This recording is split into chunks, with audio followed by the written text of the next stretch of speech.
That's there. I am this entity. Each case, I myself, myself.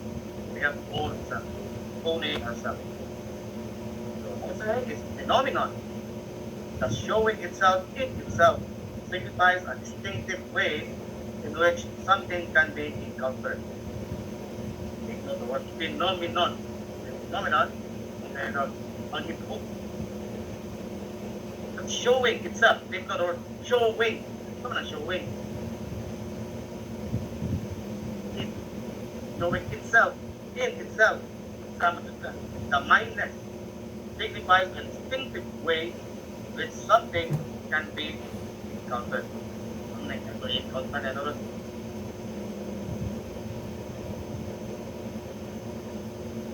I, master of back to practice being in the world.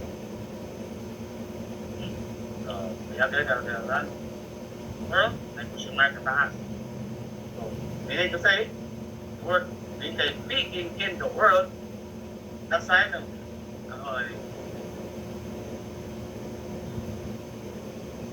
if you notice there, this is not to reject the existence of God. Kaya ka nang outside the world, kaya question mark pa na, meaning to say, wala na reject, but it's not the concern of being at time.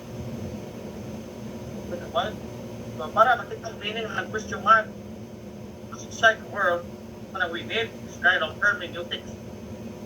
Open to ourselves, deep into ourselves, we will notice later on that there must be, so that is not concern of the sign. Being in the world.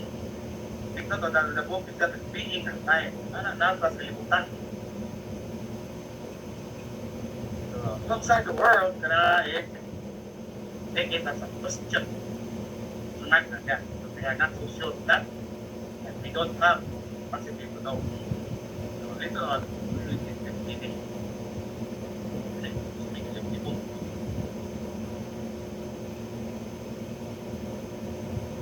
So, the idea of the world food,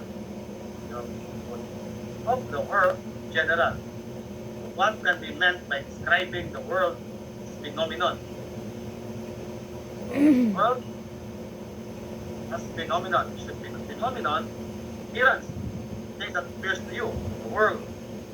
If you raise the question of the world, what world do we have in view? Means